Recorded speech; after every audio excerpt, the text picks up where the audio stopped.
Hello बच्चों, आज मैं आपके लिए कक्षा 9 के राजनीतिक विज्ञान अध्याय पहला लोकतंत्र क्या है और लोकतंत्र क्यों है से कुछ महत्वपूर्ण बिंदु लेकर आई हूँ जो कि इस चैप्टर में समझने के लिए आवश्यक है।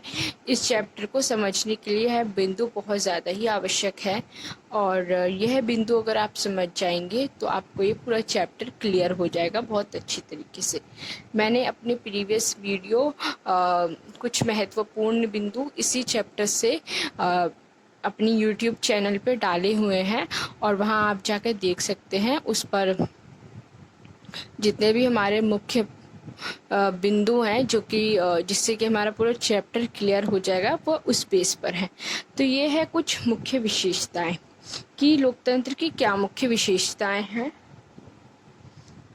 तो पहला है लोकतंत्र की मुख्य विशेषताएं क्या है। पहला, मुख्य प्रमुख फैसले निर्वाचित नेताओं के हाथ में। प्रमुख फैसले यानी कोई भी इम्पोर्टेंट फैसले वो हमारे निर्वाचित नेताओं यानी जो कि हमने अपने चुनाव द्वारा अपने एक वोट के द्वारा चुने हैं वो होते हैं निर्वाचित नेता। तो हम जो भी हमारे मुख्य फैसले हैं हमसे रिलेटेड वह हमारे जो हमने जो चुने हुए हैं नेताएं वो लेते हैं। First point. सेकंड, स्वतंत्र और निष्पक्ष चुनावी मुकाबला यानी कोई भी चुनाव स्वतंत्र होना चाहिए और निष्पक्ष यानी सच पर आधारित होना चाहिए और वैसे ही चुनाव लड़ना चाहिए। ठीक है। थर्ड पॉइंट है एक व्यक्ति एक वोट एक मोल यानी किसी भी व्यक्ति का एक व्यक्ति का एक वोट और वह एक मूल्यवान होता है। उसका एक वोट किसी भी नेता के लिए मूल्यवान होता है। तो हम कोई भी व्यक्ति सिर्फ एक ही वोट डाल सकता है, 2 वोट नहीं डाल सकता है। ठीक है। तो एक व्यक्ति एक वोट एक मूल। ठीक है। थर्ड पॉइंट है। फोर्थ है कानून का राज और अधिकारों का आदर यानी कानून चलेगा तो कानून निष्पक्ष होना चाहिए, किसी भी प्रकार का झूठ पर नहीं होना चाहिए और अधिकारों का आदर कानून ऐसा होना चाहिए कि जो कि हम नॉर्मल व्यक्ति जो होता है आम आदमी उनके अधिकारों का भी ध्यान रखा गया हो, उसमें उनके अधिकारों का हनन ना हो रहा हो उस कानून के चलते ऐसा कानून होना चाहिए। शासन में भागीदारी का सबका समान अधिकार। शासन में कोई भी भागीदार हो सकता है। इट मीन्स कि नेता के लिए चुनाव में कोई भी खड़ा हो सकता है। सबको समान अधिकार है चुनाव में खड़े होने के लिए। ठीक है। तो ये हमारे कुछ इम्पॉर्टेंट पॉइंट थे किससे रिलेटेड, सरकार की मुख्य विशेषताएं, लोकतंत्र के मुख्य विशेषताएं। अब हम सेकंड पॉइंट पर आ जाते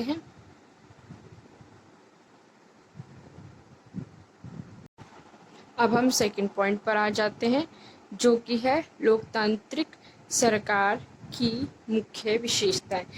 यहाँ पे हमने पहले पढ़ा है लोकतंत्र की मुख्य विशेषताएं, अब हम पढ़ेंगे लोकतांत्रिक सरकार की मुख्य विशेषताएं यानी अब सरकार की मुख्य विशेषता पढ़ेंगे। पहले हमने लोकतंत्र की, अब सरकार की पढ़ेंगे।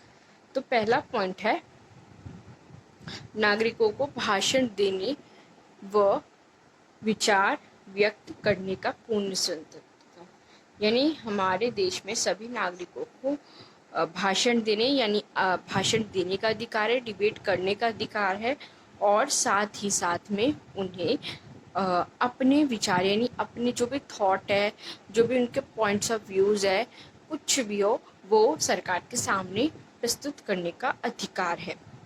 ये हमारा फर्स्ट पॉइंट हो गया। सेकंड है स्वतंत्र व निष्पक्ष रूप से चुनाव करने की व्यवस्था यानी सरकार की विशेषता है कि सरकार कोई भी चुनाव करवाए वो स्वतंत्र होना चाहिए, निष्पक्ष यानी सच्चा होना चाहिए, ऐसी चुनाव की व्यवस्था होनी चाहिए।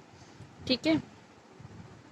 अब हमारा इसी का थर्ड पॉइंट है राजनीतिक दलों को स्वतंत्र रूप से काम करने की आज्ञा यानी राजनीतिक दल जो भी हमारे चुने हुए नेता हैं या फिर राजनीति में जो भी नेता हैं उन्हें स्वतंत्र रूप से जनता के लिए काम करने की आज्ञा होनी चाहिए सरकार की तरफ से। ठीक है। अब फोर्थ है हमारा, व्यापारियों को व्यापारिक संघ स्थापित करने की पूर्ण स्वतंत्रता। यानी व्यापारी जो हमारे बिजनेसमैन होते हैं उन्हें अपना और बिजनेस बढ़ाने की स्वतंत्रता होनी चाहिए। इस प्रकार की हमारी लोकतांत्रिक सरकार की मुख्य विशेषता है। यानी कोई बिजनेसमैन है, कोई भी है, वो अपनी कंपनी भारत में भी खोले और उसे भारत के साथ साथ बाहर देशों में भी खोलने की आज्ञा होनी चाहिए। फिफ्थ है, प्रेस को पूर्ण आज़ादी। प्रेस इट मीन्स कि जो हमारे टीवी न्यूज़ चैनल्स होते हैं, जो कि मीडिया होती है, ठीक है, तो वो उन मीडिया को ना कोई भी अगर सरकार या कोई भी कुछ गलती कर रहा हो तो उन मीडिया को जनता के सामने सरकार की वह गलती लाने के लिए आज़ादी होनी चाहिए। अगर वह आज़ादी होगी तभी तो वो सरकार के सामने जनता के सामने सरकार की गलती या सरकार के अच्छे काम जनता को बता पाएगी। तो प्रेस को पूर्ण आज़ादी होनी चाहिए। ये हमारे कुछ इम्पोर्टेंट पॉइंट थे इससे लोकतांत्रिक सरकार की मुख्य विशेषताएं। ठीक है। अब हम अपने नेक्स्ट पे पहुंचते हैं। तो अब हमारा नेक्स्ट है लोकतंत्र के पक्ष में तर्क। कि लोकतंत्र के पक्ष में यानी उसके साथ में क्या तर्क है।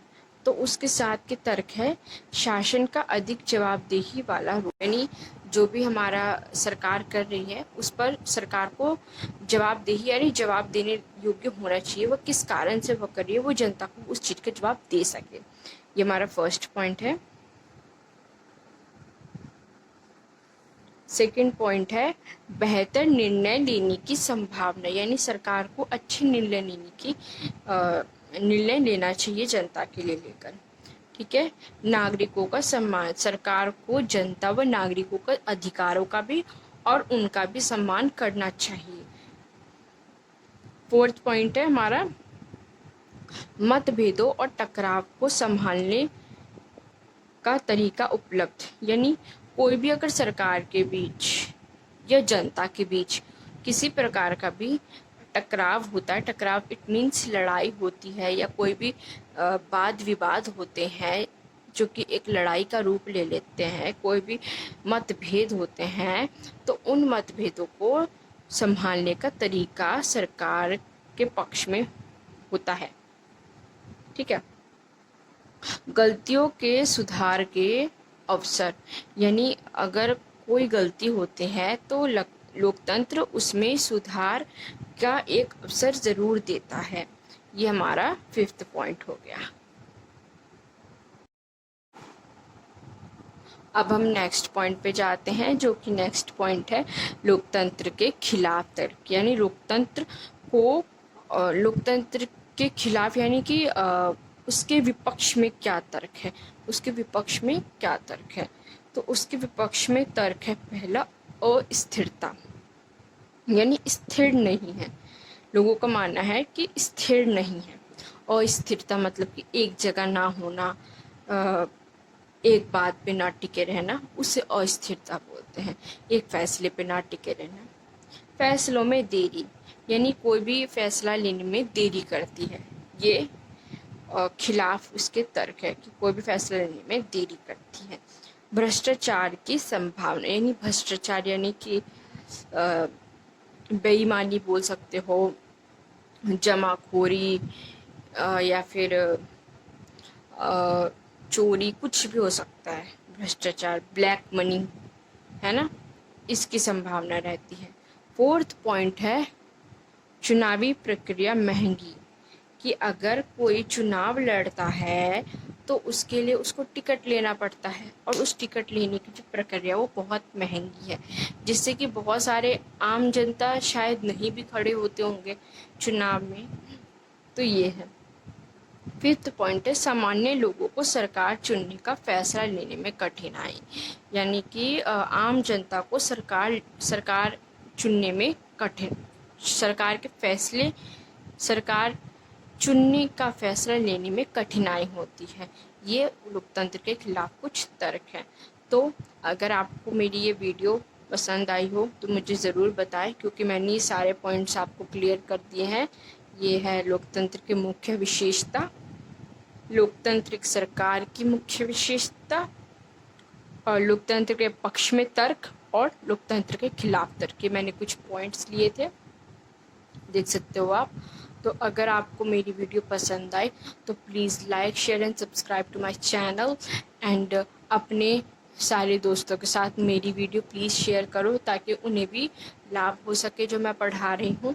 और अगर आपको पसंद आए तो प्लीज़ सब्सक्राइब करके ही जाओ, आप लाइक करके ही जाओ। अब मैं नेक्स्ट इससे जो वीडियो लेकर आऊँगी वो इसके इम्पॉर्टेंट क्वेश्चंस लेकर आऊँगी, जो कि हमारे पेपर में बहुत बार रिपीट होते हैं। ठीक है, थैंक्स फॉर वॉचिंग, बाय।